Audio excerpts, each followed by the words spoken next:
राष्ट्रवादियों और हिंदुओं की भारी मांग पे एक हिंदू राष्ट्रवादी इकोसिस्टम हम बनाने जा रहे हैं 25, 26, 27 अक्टूबर को राष्ट्रवादियों के महाकुंभ दी जयपुर डायलॉग्स एनुअल समिट 2024 में। इसके लिए रजिस्ट्रेशन ओपन है। रजिस्ट्रेशन आप नीचे जाकर लिंक पे कर सकते हैं, QR स्कैन करके आप हमें सहायता कर सकते हैं, कंट्रीब्यूट कर सकते हैं, और स्पॉन्सरशिप्स के भी ऑप्शन ओपन है।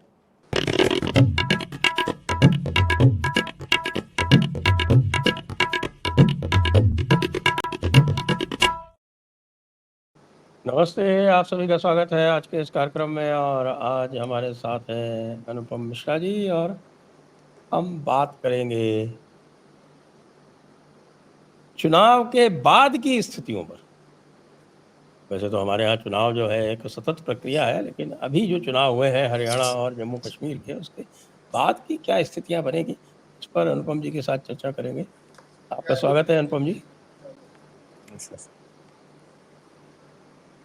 तो ये जो हरियाणा में घटना हुई, मैं इसको राहुल गांधी के लिए दुर्घटना ही मानता हूँ। आप क्या मानते हैं?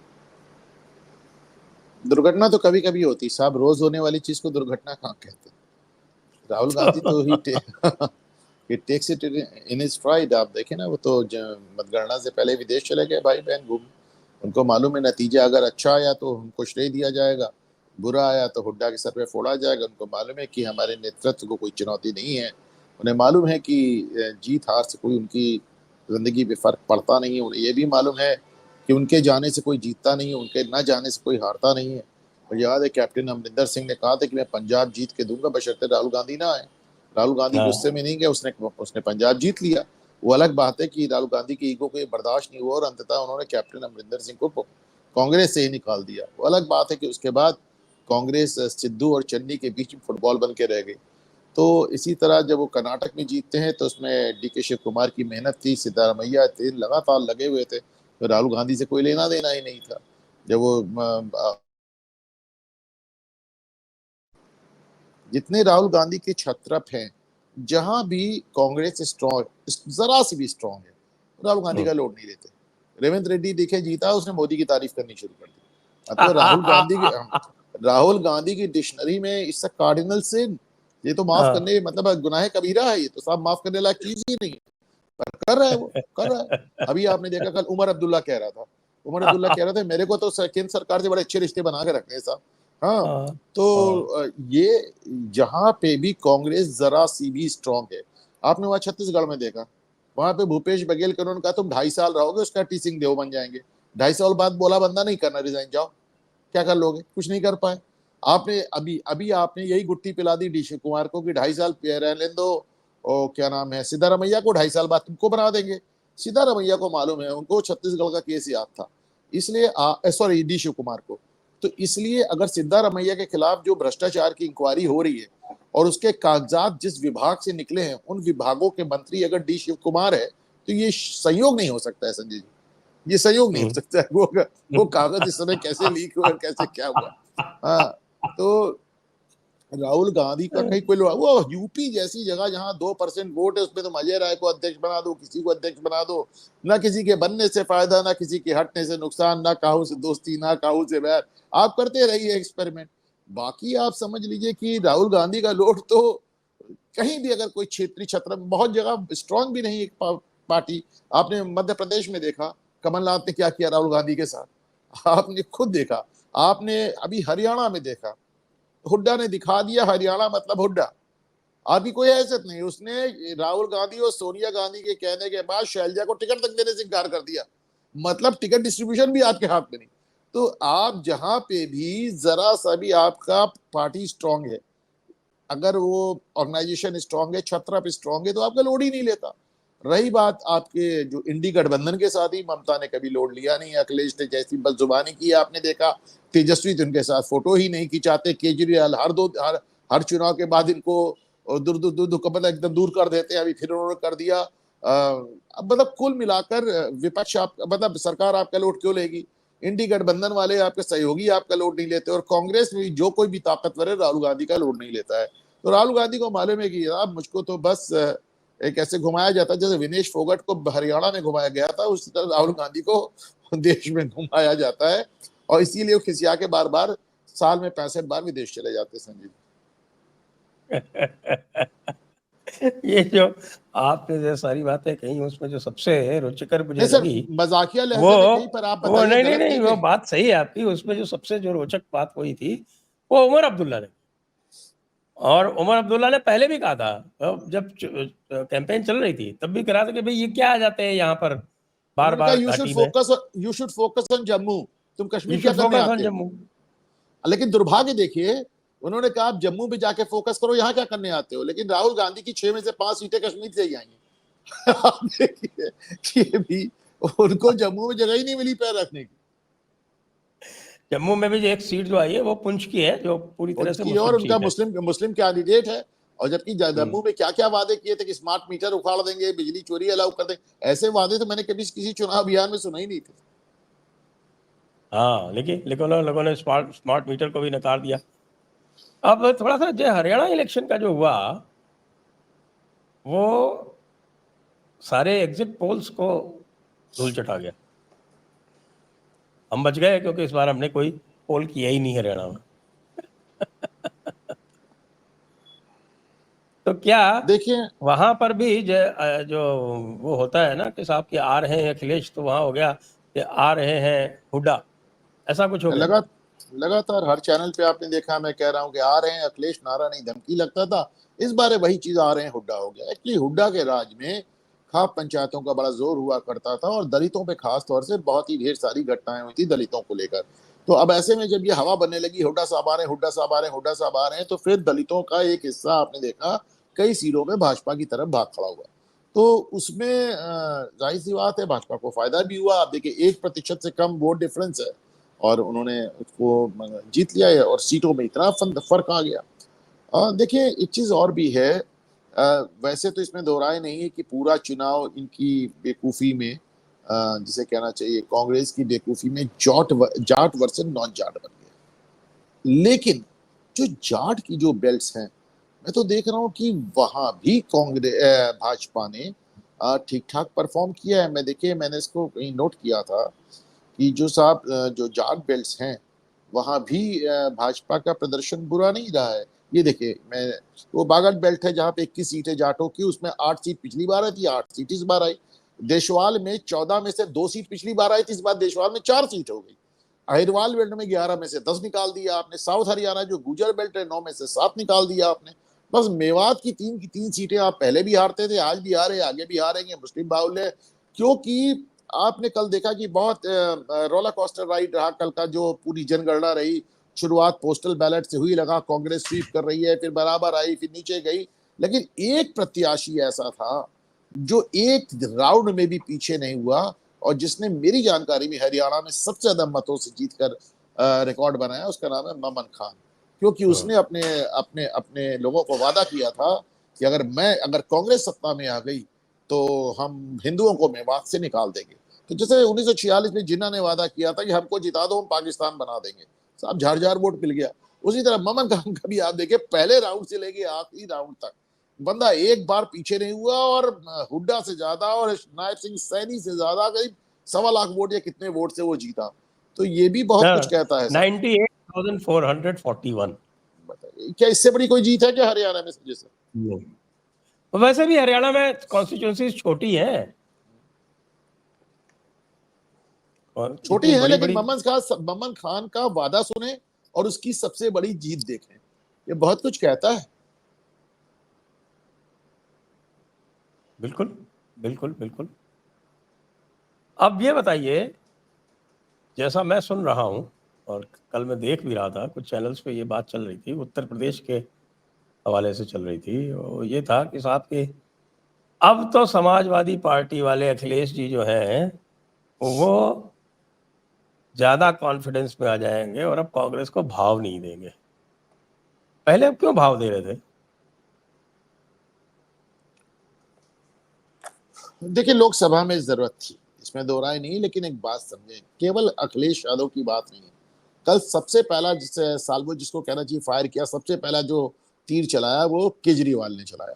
उसने कहा अति आत्मविश्वास के चलते ऐसा होता है, आज भी कह रहे हैं। पहले उन्होंने निशाना लगाया क्योंकि केजरीवाल को ये बात समझ में आ गई है कि दिल्ली में इस बार अकेले उनकी दाल नहीं गलनी। तो उन्हें कांग्रेस का साथ तो चाहिए, पर एक जूनियर पार्टनर के रूप में अपने अंगूठे के नीचे चाहिए। दूसरा तीर चलता है शिवसेना की तरफ से, अति आत्मविश्वास की बात वो भी करते हैं। फिर समाजवादी भी अति आत्मविश्वास की बात करती, समाजवादी पार्टी। और आज 10 में से 6 सीटों पर अखिलेश यादव ने एक तरफा कैंडिडेट भी डिक्लेयर कर दिए। तो साहब, भाजपा ने तो सिर्फ चुनाव जीता, जो मार पड़ रही है कांग्रेस को, राहुल गांधी का, वो उनकी अपने इंडी गठबंधन के सहयोगियों से पड़ रही। जी। और अच्छा झारखंड देखिए, वाले भी बोल टीएमसी रहे हैं। ममता बनर्जी का बयान आ गया, बोले इनकी हार की वजह अहंकार है। वो बाकी लोग तो उसको थोड़ा सोफिस्टिकेटेड तरीके से कह रहे थे, अति आत्मविश्वास। ममता ने जो सीधे अहंकार कह दिया। मायावती जी ने भी कर दी कमेंट। अब मायावती जी की बात थोड़ा सा आज मैंने ट्विटर पे भी लिखा है, और आज मैं मेरे यूपी तक पे बोल रहा था, तो उस पे भी मैंने कहा कि ये बात थोड़ी सी मुझे अजीब लगती है कि जो दल शुद्ध जात की राजनीति कर रहे हैं, वो कह रहे हैं जाट जातिवादी। अरे भाई, आपकी पूरी राजनीति ही जाति आधारित है। अगर आप किसी को जातिवादी कहते हैं, अगर अखिलेश यादव कहते हैं, मायावती कहते हैं, अब बात है कि जात एक हकीकत है। भारतीय जनता पार्टी खुल के नहीं कहती मायावती की तरह या फिर अखिलेश यादव की तरह, पर क्या भारतीय जनता पार्टी के जो प्रदेश अध्यक्ष बनते हैं, मुख्यमंत्री बनते हैं, सांसद विधायक बनते हैं, आखिर वो भी तो जाति के आधार पे ही बनते हैं। प्रधानमंत्री खुल के अपने आप को ओबीसी कहते हैं। तो जाति एक हकीकत है। आज की तारीख में कोई किसी को जातिवादी कहने की पोजीशन में तो नहीं, लेकिन मायावती ने जितना खुल के कहा जाट समुदाय जातिवादी, तो वो बड़ा एक सरप्राइजिंग था सर। तो मैं क्या कह रहा था, भूल ही गया क्या कह रहा। आप दोबारा शो करेंगे, किसको एडिट कर लेंगे? ये एडिट हो जाएगा, ओके। ये एडिट हो जाएगा। हाँ, तो मैं ये कह रहा था कि ये जाट और नॉन जाट वाला जो किस्सा है, ये राहुल गांधी के अलावा पूरे हरियाणा में सबको पता था तो ये होता है यहाँ पे। और उसके बाद भी उन्होंने सारे के सारे पत्ते जो थे वो भूपेंद्र हुड्डा के हाथ में छोड़ दिए, जिसने जाति की शैलजा को नीचा दिखाया। और एक तरह से जैसा कि लोग कह रहे हैं, इस समय मैं देख रहा हूँ कई लोग कह रहे हैं, और इस समय तो कुछ कांग्रेसी भी कह रहे हैं कि साहब कि इन्होंने जो है वो जीत के मुंह से हार खींच ली, डिफीट। कांग्रेसी शिवसेना का बयान है, मैं आपको सामना पढ़ के सुना रहा हूं। संजय राउत, बीजेपी ने हारी हुई बाजी जीत ली, उसके पास एक सिस्टमैटिक मैनेजमेंट है। सब आगे पर लिखते हैं, हरियाणा की हार से कांग्रेस को सीख लेने की जरूरत है। ये कांग्रेस के ओवर कॉन्फिडेंस और राज्य के नेताओं के अहंकार का नतीजा है। हुड्डा को नॉन जाट वोटर्स ने वोट नहीं दिया। और तो और उमर अब्दुल्ला ने भी बयान दे दिया, जो चुनाव हो जीत चुके हैं। उन्होंने भी कहा है कि कांग्रेस को गहराई से सोचना चाहिए और ईवीएम की बात नहीं चलेगी। अच्छा, ईवीएम की बात एक बड़ी इंटरेस्टिंग आई है, नई चीज निकाल के लाए कि साहब की वो जो बैटरी आउटपुट जो है उसके हिसाब से मामला गड़बड़ हुआ है। वो देखा आपने? वो उन्होंने बताया कि 90% पे भाजपा, बैटरी अगर 90% चार्ज है तो भाजपा जीत रही है, 65% चार्ज है तो कांग्रेस जीत रही है, और अगर एकदम बैटरी डिस्चार्ज हो जाती तो कांग्रेस स्वीप कर जाती।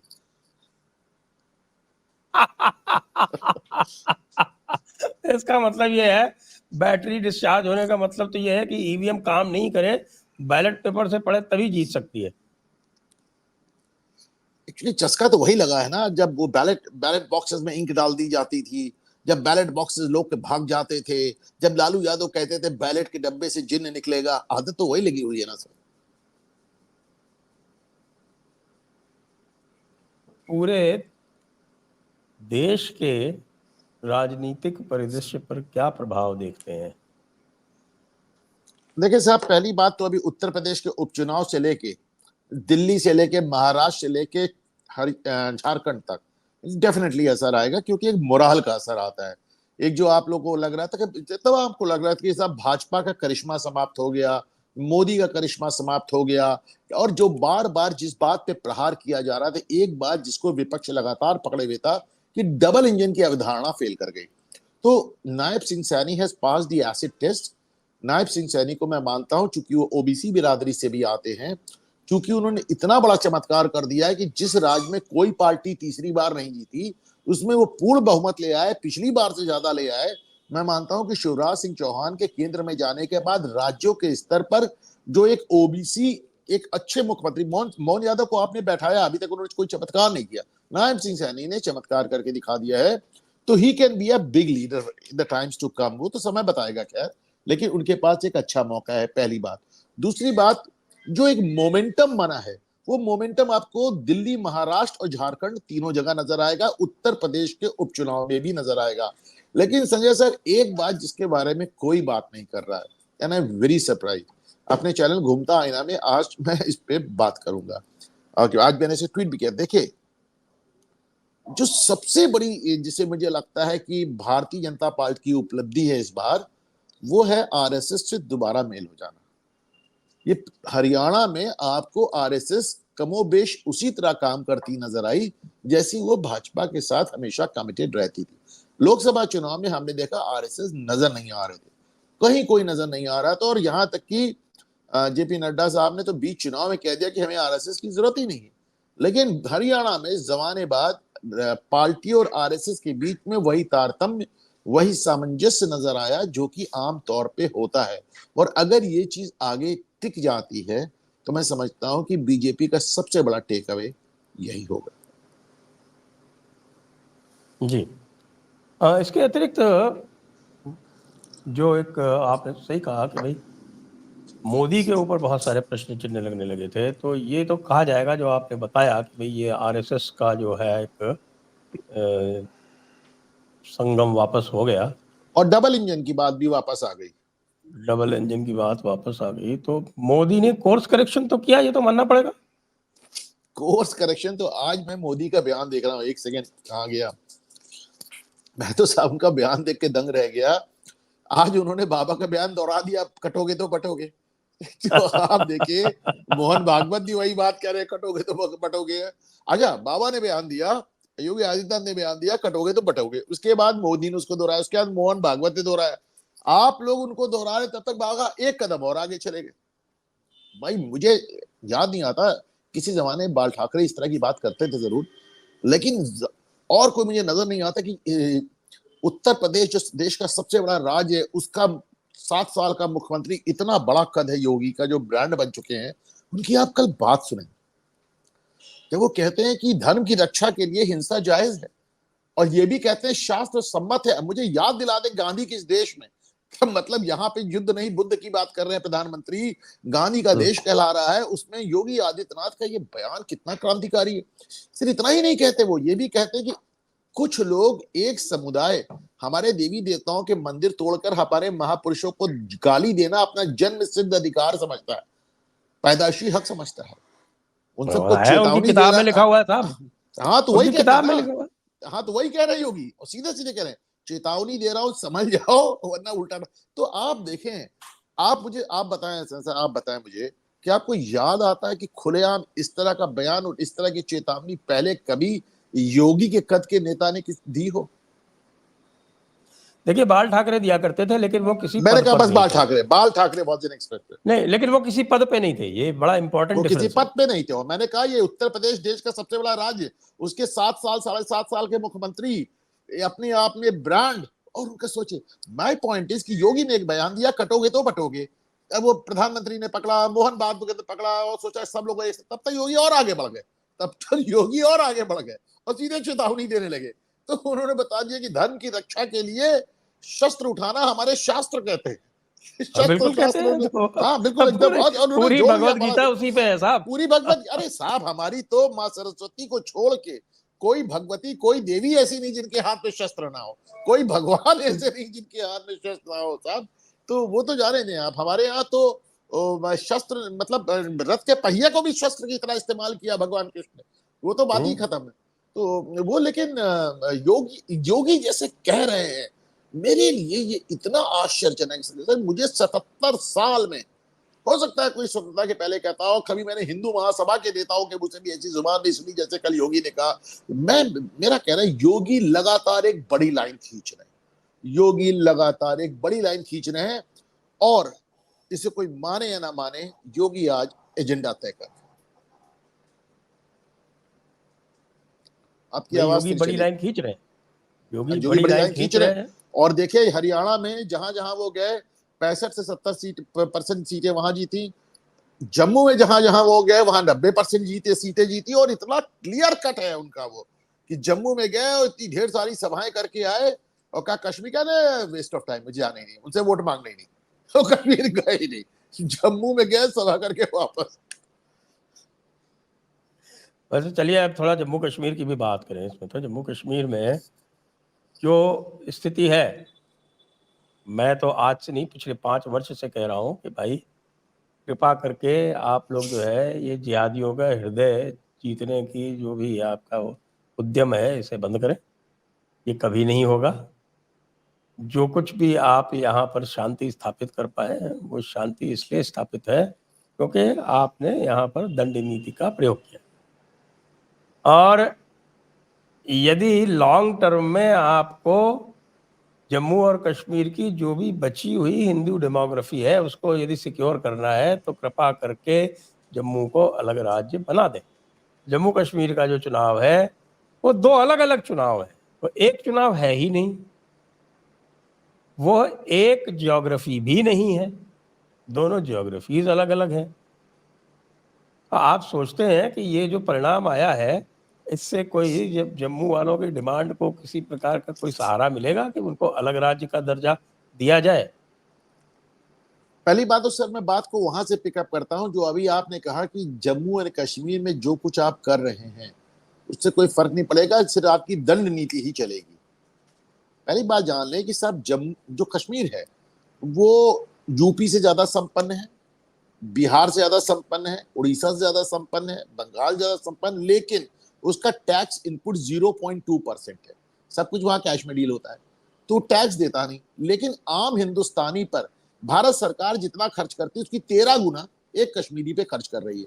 हालांकि इसमें एक कारण और भी है, हमारा बॉर्डर स्टेट है, आतंकवाद से पीड़ित है, तो कुछ पैसा इसलिए भी जाता है। लेकिन अभी जो बात आपने दंड नीति की कही, आपको देखे जो अभी तो खैर लेफ्टिनेंट गवर्नर हो गए मनोज, लेकिन जितने गवर्नर्स हुए हैं आप बड़े ध्यान से, मैं आपको लिस्ट पढ़ के सुना रहा हूँ, करण सिंह राजा साहब थे उनकी बात छोड़ रहा हूँ, वरना एक भी पॉलिटिकल गवर्नर वहां नहीं भेजा गया। Bhagwan Sahay ICS, L K. Jha ICS, B K. Nehru ICS, Jagmohan Malhotra IAS, general Krishna Rao आप जान ही रहे हैं फौज के general, Jagmohan Malhotra IAS, Girish Chandra Saxena IPS, फिर जनरल कृष्णा राव फौज से, फिर गिरीश चंद्र सक्सेना आईपीएस, फिर एस.के. Sinha lieutenant general. एक भी गवर्नर वहां पे पॉलिटिकल नहीं पहुंचा। फिर एन.एन. वोहरा आईएएस, फिर आपने पहले सतपाल मलिक को भेजा, फिर आपने मनोज सिन्हा को भेज दिया। तो ये जो आउटरीच है कि मैं एक पॉलिटिकल आदमी भेज दूंगा तो वो जनता से जुड़ जाएगा, तो आपको उसका नतीजा मिल गया और एकदम साफ आपको समझ भी मिल गया। ऐसा भी नहीं है कि भारतीय जनता पार्टी इससे अनजान थी। चुनाव के ठीक पहले जिस तरह लेफ्टिनेंट गवर्नर के ताकतें बढ़ाई गई तो इतना तुमको अंदाज था कि क्या होने जा रहा है। तो और इस कदर बढ़ा दी गई कि उमर अब्दुल्ला भी मेयर से कम ताकत रखते हैं। तो मैं अक्सर कहता हूं कि दिल्ली का मेयर केजरीवाल से ज्यादा पावरफुल है, उसको अपनी फाइल का साइन कराने लेफ्टिनेंट गवर्नर के पास नहीं जाना है, केजरीवाल को हर फाइल के लिए लेके जाना था। तो मेरा कहने का तात्पर्य है कि साहब कश्मीर में जो वोटिंग होती है, आम आदमी वहां खड़ा होता है, कहता है हाँ साहब बच्चे स्कूल जा रहे हैं, बच्चे पत्थर नहीं चला रहे, शांति है, टूरिज्म बढ़ गया है, सेल बढ़ गई है, खुशहाली बढ़ गई है, चाहते क्या मोदी को हटाना। तो उसमें मतलब ये इतना अद्भुत है इसका। देखिए आप बात समझे, मैं बार बार मोदी जी को चेतावनी समझाता हूं कि तिजारत से सियासत नहीं होती। आप एक मुसलमान का, एक मजहबी मुसलमान का ईमान नहीं खरीद सकते पैसे देके। उसको समझ में आया कि एक मोदी को हटाना है तो बस हटाना है, बात खत्म। वो कश्मीर से बैठ के उत्तर प्रदेश की बात करता है, कश्मीर का आदमी यूपी में योगी को हटाने की बात करता है साहब। तो लेसन बड़े शार्प हैं, बड़े क्लियर है। एक चीज मैं और दिखाना चाह रहा था साहब आपको, कल मैं हिंदू अखबार देख रहा था, वो वही हिंदू अखबार जिसका सिर्फ नाम हिंदू है, तो एंटी हिंदू वही तो एंटी हिंदू। तो सब कल उन्होंने एक ये दिया था कि उन्होंने ये दिया कि जो हिंदू इलाके हैं जम्मू में, वहां पे कांग्रेस और नेशनल कॉन्फ्रेंस को 28-29% वोट मिला, और जो मुस्लिम इलाके हैं वहां पे भाजपा को 4% वोट मिला। There lies the difference. सारी चीज यहीं से एकदम क्लियर हो जाती है, एकदम क्लियर हो जाती है। हालांकि देखिए, अच्छा, एक फिर भी भाजपा की बहुत बड़ी जीत है, इसको इस तरह समझे, 77 साल में 78 साल में पहली बार आपने कश्मीर को भारत के संविधान पे वोट डलवाया। अभी तक तो 370 में डाल रहे थे भाई, वो भारत का संविधान था ही नहीं ना। अभी तक तो वो आप तो अपने कश्मीर संविधान से, संविधान की शपथ लेते थे, कश्मीर के संविधान की शपथ ली जाती थी वहां पे। हाँ, कश्मीर के संविधान की शपथ ली जाती थी। वहां तो उसी श्यामा प्रसाद मुखर्जी यही कहते थे, एक देश में 2 विधान, 2 संविधान, 2 निशान, 2 प्रधान नहीं चलेंगे साहब। तो पहली बार आपने कश्मीरियों को और सारे अलगाववादी नेताओं को, वो जो टेररिस्ट हुआ करते थे, उन सब को आपने भारत के संविधान में शपथ दिलवाई और उनको चुनाव लड़वाया। दूसरी बात, पूर्णतः शांतिपूर्ण इलेक्शन, नो डिस्टरबेंस। बड़ी बात है साहब कश्मीर में, ये बड़ी बात, बहुत बड़ी बात है। तीसरी बात, इतना कुछ करने के बाद भी बीजेपी ने अपने आप कश्मीर, जम्मू कश्मीर में सर्वश्रेष्ठ प्रदर्शन किया, 25 से 29 पहुंच गए। चौथी बात, उन्होंने, अब फारूक अब्दुल्ला कुछ भी कहें, 370 वापस लाना ना तुम्हारे हाथ में है, तुम्हारे पिताजी के हाथ में है, तो कहिए कुछ भी आप, लेकिन हकीकत यह है कि तुमको 370 हटा के भारत के संविधान की शपथ दिला के और तुमको चुनाव लड़ने के लिए मजबूर कर दिया, और इतना कुछ करने के बाद तुमको एक मेयर से कम ताकत देके वहां बैठा दिया। मैं समझता हूं BJP has done very well. और नॉट ओनली दैट, आप ये देखें कि इस समय अभी अभी मेरे सामने चल रहा है कि उमर अब्दुल्ला कह रहे हैं कि हम मूर्ख नहीं हैं कि हम यह सोचें कि वर्तमान सरकार से हम अनुच्छेद 370 वापस लाएंगे। हमारे दोनों ओर तनों तरफ पहले से ही शत्रुतापूर्ण पड़ोसी हैं। हम केंद्र सरकार के साथ मजबूत संबंध चाहते हैं। यह मेरे राज्य के लिए अच्छा होगा। हम केंद्र के साथ काम करना चाहते हैं। ये भी साहब कमाल है। अभी कल चुनाव के नतीजे आए और कह रहे हैं मूर्ख नहीं जो हम कह दें कि 370 वापस लाएंगे। पूरे चुनाव यही कहते रहे, पूरे चुनाव यही कहते रहे कि 370 ले आएंगे और बॉर्डर खोल देंगे। बॉर्डर की चाबी इनके पिताजी के पास है, कैसे खोल देंगे भाई? बॉर्डर खोल देंगे, बॉर्डर खोल देंगे, व्यापार शुरू कर देंगे, पाकिस्तान से बात शुरू कर देंगे, 370 ले आएंगे। क्या बोलते रहते हैं, और केवल 24 घंटे में ही कह रहे हैं मूर्ख नहीं।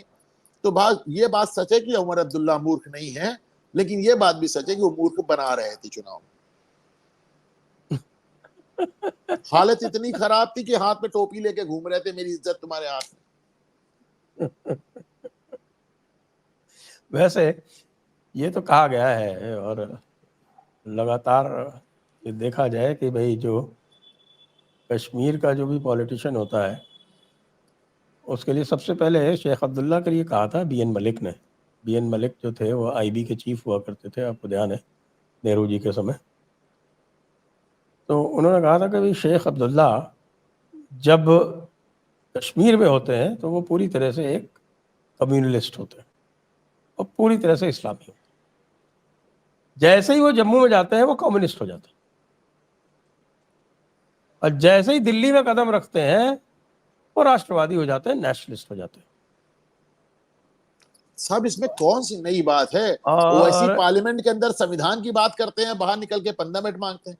तो आप देखें ना, ये किसके लिए? आप सर सैयद को देख लें। आप सर सैयद के बारे में बेग साहब की किताब में पढ़ रहा था, वो कहते थे कि जब वो एएमयू के बनाने के लिए जब वो हिंदुओं के पास चंदा लेने जाते थे, तो कह रहे थे कि हिंदू और मुसलमान भारत माँ की 2 आंखें, और बाहर निकल के कहते थे कि जब अफगानों को लाएंगे और गंगा नदी लाल कर देंगे हिंदुओं के खून से।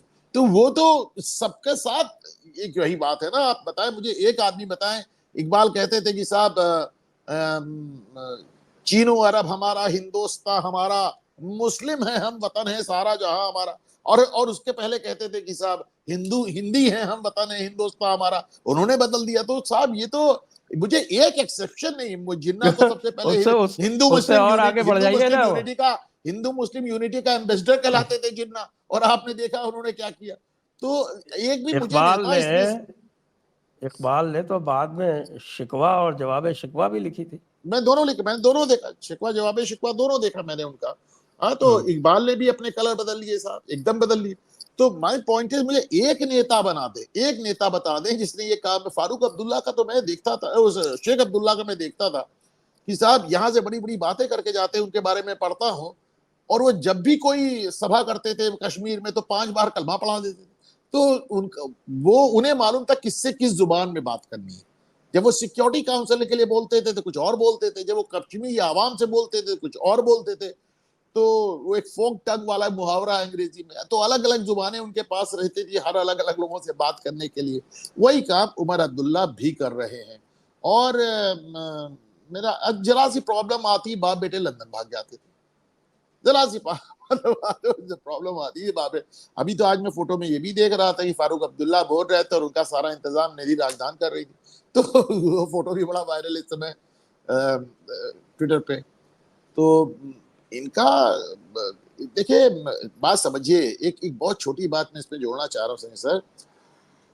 उत्तर प्रदेश से लेके बिहार से लेके आसाम तक, जहां पे वो उन्हीं जो चुनाव जीतते रहते थे आसाम से लगातार, 3 बार के सांसद जो इस बार हार गए, क्या नाम है उनका, अजमल आईयूडीएफ वाले, साहब। अजमल साहब, 10 लाख वोट से इस बार हारे। ऐसी कॉन्स्टिट्यूंसी से जो कि कभी 100% मुस्लिम। बात समझें, मुसलमानों ने एक बात तो समझ ली कि साहब भाजपा को हराना है तो वोट नहीं बंटने देना है, बटोगे तो कटोगे नारा पहले उन्होंने लगा दिया। आप इसको समझिए। आप देखें, उत्तर प्रदेश में उन्होंने बसपा को 0 पे पहुंचा दिया, सारा वोट एक जगह हो गया। आपको आसाम में नजर आएगा, और यही चीज आपको कश्मीर में नजर आई, जहां पे उन्होंने कांग्रेस और उमर अब्दुल्ला को इतना वोट दिया कि पीडीपी का सुपड़ा साफ हो गया। पिछली बार 28 सीट लेके आई थी, -25 हो गई, 3 पे आ गई। लड़की हार गई, इल्तिजा मुफ्ती हार गई। बिल्कुल। हालांकि अजमल साहब की वो जो कॉन्स्टिट्यूंसी है वो देश की सबसे बड़ी कॉन्स्टिट्यूंसी है, उसमें 25 लाख से ऊपर वोटर है। अजमल क्योंकि साहब उसमें लगातार जीत रहे थे और इस बार 10 लाख वोट से हारे। क्योंकि उसमें एक बात और भी जानना आवश्यक है कि भाई काम तो जोरदार वहाँ डिलिमिटेशन में हुआ है। एक कॉन्स्टिट्यूंसी 25 लाख की है और एक कॉन्स्टिट्यूंसी जो है वो समझ लीजिए कि 12 लाख की है, उसके बगल वाली। देखिए देखिए, अभी भी भाजपा को सबसे ज्यादा वोट मिला है। आप इसको समझिए, डिलिमिटेशन में अमित शाह ने बहुत काम किया, लेकिन फिर भी उतना नहीं किया जितना होना चाहिए था। और इसका सिर्फ एक इलाज है, जिस बात से आपने ये प्रोग्राम शुरू किया था, जम्मू को एक अलग राज्य बनाए जाने की जरूरत है। बिल्कुल। अब आप ये देखें कि ये जो पूरा का पूरा इनका जो डिलिमिटेशन प्रोसेस हुआ था वो 2011 के सेंसस पे हुआ था, और 2011 का जो सेंसस हुआ था कश्मीर में, जम्मू कश्मीर में, उसको हर पार्टी ने चैलेंज किया था, इंक्लूडिंग कांग्रेस, इंक्लूडिंग बीजेपी।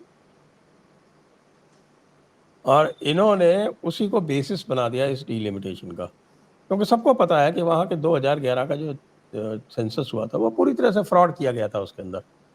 और उसमें जम्मू की जो पॉपुलेशन थी वो ज़्यादा थी, उसको कम करके दिखाया गया। वरना जम्मू में 50 सीटें होनी चाहिए और कश्मीर में 40 सीटें होनी चाहिए। ये जो है वहाँ की वस्तु स्थिति है। तो यदि आपको इतना डर लगता रहता है और इतना लगता है कि साहब कि नहीं साहब, जो जो कश्मीर का हक है कि वो जम्मू को अपनी कॉलोनी की तरह रखे, और ये आपको लगातार इस प्रकार का अपराध बोध होता रहता है, तो इसलिए तो अच्छा ही है कि आप जम्मू को मुक्त कर दें। जम्मू जो है वो मुगलों के नीचे रहने को तैयार नहीं है, ये उसने बताया आपको, और आपको भरपूर वोट दे के बताया। नहीं सर, इसमें मैं एक चीज और जोड़ दे रहा हूं। अगर 303 सीटों की प्रचंड बहुमत की भाजपा सरकार, मोदी सरकार के पास इतनी हिम्मत थी कि 370 हटा दे, इतनी हिम्मत थी कि लद्दाख को अलग कर दे, इतनी हिम्मत थी कि स्टेटहुड समाप्त कर दे, तो इतनी हिम्मत भी थी उनके अंदर कि वो जम्मू को भी लद्दाख की तरह अलग कर सकते थे। लेकिन एक खामख्याली थी कि साहब जम्मू कश्मीर में हिंदू मुख्यमंत्री देख लेंगे, वो खामख्याली टूट गई। हाँ। अब देखिए, दिवा स्वप्न तो कोई भी देख सकता है, उसमें तो किसी का कोई अधिकार है नहीं। और ये बात बिल्कुल सही है, लेकिन अब तो कम से कम समझ में आ जाना चाहिए। एक इकबाल का ही शेर याद आ गया, वतन की फिक्र कर नादा, मुसीबत आने वाली है, तेरी बर्बादियों के मशवरे हैं आसमानों में, और नहीं समझे तो मिट जाओगे या हिंदुस्तान वालों, तुम्हारी दास्तां तक भी ना होगी दास्तानों में।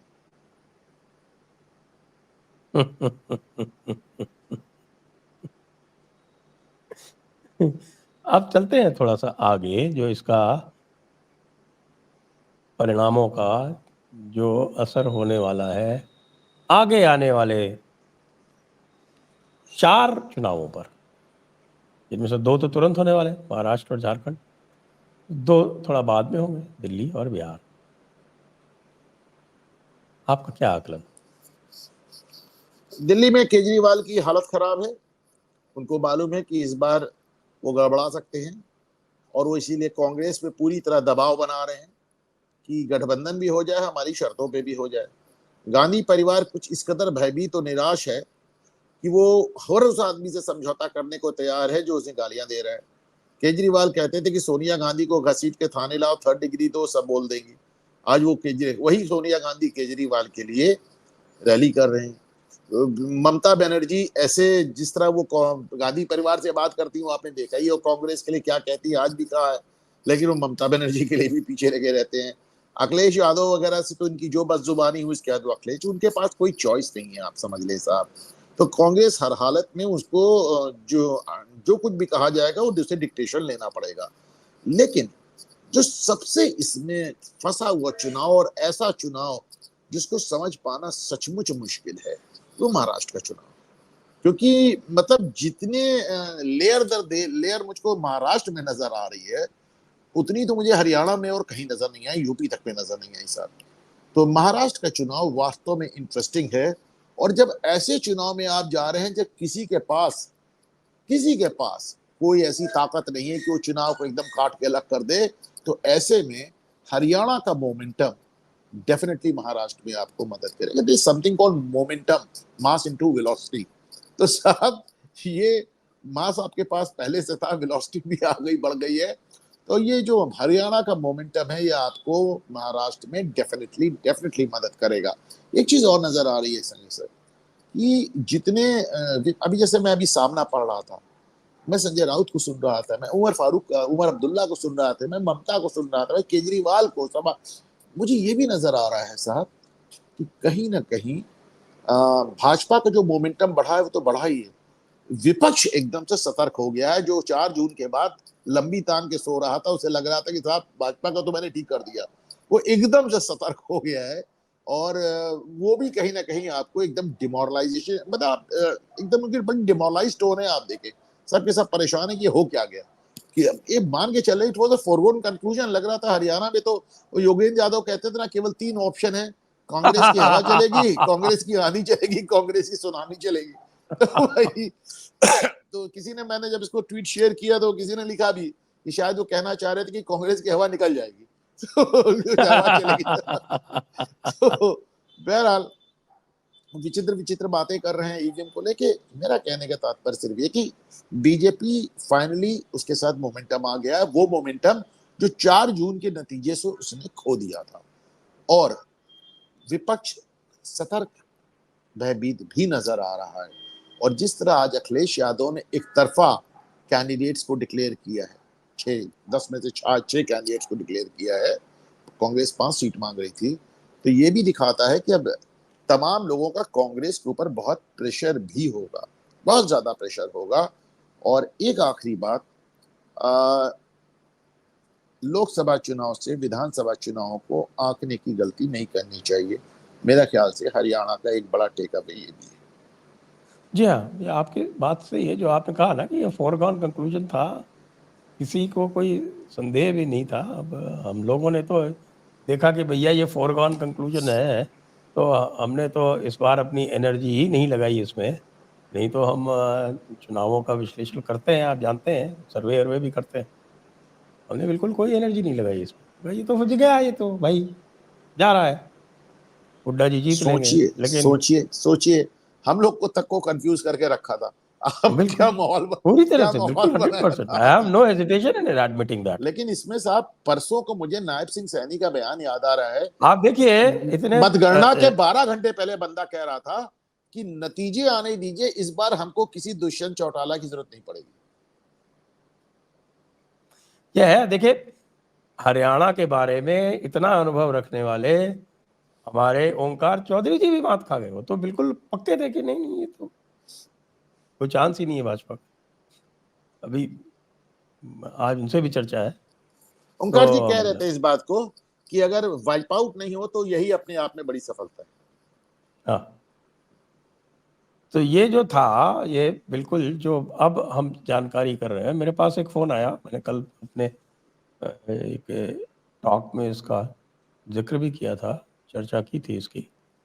एक कोई शर्मा जी हैं, उनका फ़ोन आया रोहतक से, मैसेज आया, वॉइस नोट आता है ना उसको व्हाट्सएप पे कि देखिए मैंने आपके ओंकार जी के साथ में जो आपका डिस्कशन हो रहा था उसमें मैंने लिखा था कि मैं रोहतक से हूँ और मैं आपको बता रहा हूँ कि इस बार जो है वो परिणाम उल्टा होगा. लोग जो वोट दे के आए हैं वो बता नहीं रहे हैं, वो उल्टा बता रहे हैं. और जब परिणाम आ गया तो उनके वापस मेरे पास वॉइस नोट्स आए और कहा कि देखिए मैंने आपको कहा था और मैं भी गया था वोट देने और मुझसे भी बाहर निकलने पे जब लोगों ने पूछा तो मैंने यही कहा मैंने कांग्रेस को वोट दिया है, लेकिन अंदर में बीजेपी को वोट दे के आया. बीजेपी का वोटर हमेशा साइलेंट रहता है संजय जी, और आपके पास चूंकि एक बड़ी टीम है, इसलिए मैं आपसे एक निवेदन करूंगा कि हरियाणा में खोज के उस आदमी को निकालें जिसको मैंने ट्वीट भी किया और आपने रीट्वीट भी किया है, जो बंदा खट्टर की सभा में चिल्ला के कह रहा था कि हरियाणा जीत जाओगे मियाँ, हिसार हार जाओगे. तो हिसार में भाजपा नंबर 3 आई है और हरियाणा वो जीत गई. तो साहब उस बंदे को तो ढूंढा जाना चाहिए, तो भविष्यवक्ता साबित हुआ. हाँ वो वो अलग बात है उनके कि खट्टर साहब ने उसको बाहर फेंकवा दिया. वो तो कोई तो इस पे यूट्यूब पे भी चल रहे थे, कोई मिस्टर बावेजा है, उनका नाम भी आ गया, कोई बावेजा साहब है, तो वो है उसमें. तो आइए फिर आज की चर्चा को यहीं पर विराम देते हैं. विराम देने से पहले आपको हम महापुरुषों के वचन अवश्य सुनाएंगे. महापुरुष का नाम है राहुल गांधी. वो कह रहे हैं जम्मू कश्मीर के लोगों का तहे दिल से शुक्रिया. प्रदेश में इंडिया की जीत, संविधान की जीत है, इंडिया की, जो कि उमर अब्दुल्ला मानने को तैयार नहीं. लोकतांत्रिक स्वाभिमान की जीत. हम हरियाणा के अप्रत्याशित नतीजे का विश्लेषण कर रहे हैं. अनेक विधानसभा क्षेत्रों से आ रही शिकायतों से चुनाव आयोग को अवगत कराएंगे. सभी हरियाणा वासियों को उनके समर्थन और हमारे बब्बर शेर कार्यकर्ताओं को उनके अथक परिश्रम के लिए दिल से धन्यवाद.